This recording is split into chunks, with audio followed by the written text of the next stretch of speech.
everyone. My name is Leisha Thompson. I'm an author, and I'm also a certified leadership reinvention strategist. I wanted to just bring up a topic that I literally just read about, and that is that AARP just published an article that states that there are approximately 60% of family caregivers in the U.S. who were polled who are actually working full-time and or part-time jobs while providing care for a family member. Most often that could include their parents. So when you think about 60% of the people polled, whatever that number was of total people, either way, is still a huge number of individuals who are holding down jobs. Some of them are raising children and have become caregivers all at the same time. So I want you to just think about the toll that can often take on an individual who is doing the best that they can to show up 100% in all capacities. So I am Leisha Thompson, author and certified leadership reinvention strategist. Now I work to equip workers' compensation and other executives with a customized formula to equip you to elevate your values, your behaviors, your beliefs, and then also your daily habits.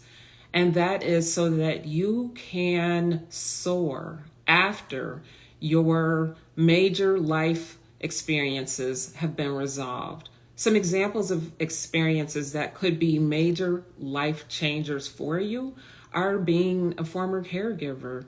Also, perhaps you've gotten divorced, and there are numerous other major life experiences that change a person's view of the future. I happen to be a divorced woman of 2 children who also became a caregiver for both of my parents at different times in their lives. However, looking back at those experiences is what has equipped me to show up now serving my industry, the workers' compensation industry and insurance in general, executives and others. But it's because of some things that I learned, some areas that I missed, but would be areas for future improvement for others serving as caregivers. So I actually want to just focus a little on on a statement that I wrote in my book, which is a quote. It's not the weight of the challenge that you carry, but it's the longevity of the time that you toil, often in the wilderness. You can find that on page 5 of my book, When Your Soul Whispers, Strategies for Leaders to Redefine Values and Move Forward After Life's Transitions. But it's important for you to not lose sight of your mental, physical, and divine well-being while serving as a caregiver. And so I talk about that a little in my book as well.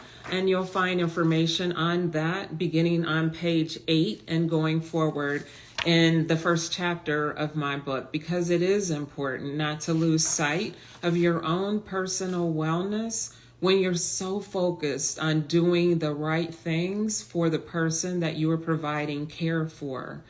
I know as I think about my own personal experiences, I often told myself it's not about me. I know I'm exhausted, but it's not about me. I am here to make life as best as possible for both of my parents when they were in their time of need. If you have been a caregiver, I'm certain that you probably have felt the same or similarly. You were there to serve at the highest level, and caring for another human is truly an honor. But as the saying goes, you can't pour from an empty cup.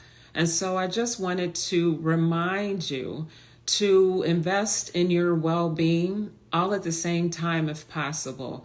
What that could look like when you have limited time and possibly resources if you happen to be one of the 60% of Americans serving as a caregiver while also working either full or part-time.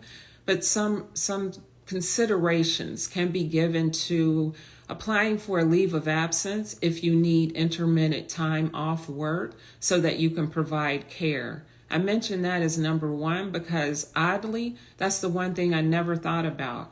In my mind, I was fine. It's okay. I will make do.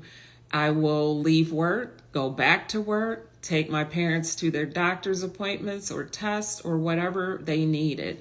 But I always found it necessary in my mind that I needed to return to work. And so that just adds another layer of stress to an already stressful situation as a caregiver. But be aware that a leave of absence is a benefit offered by most employers if you've not already utilized it for the annual or the fiscal year. That's a way that you can add just a little balance to your life during a time when typically is unbalanced. Let's just be clear. And so there are other strategies that I talk about in my book as well. And some of that, which you'll find on page 9, refers to incorporating mindfulness or prayer.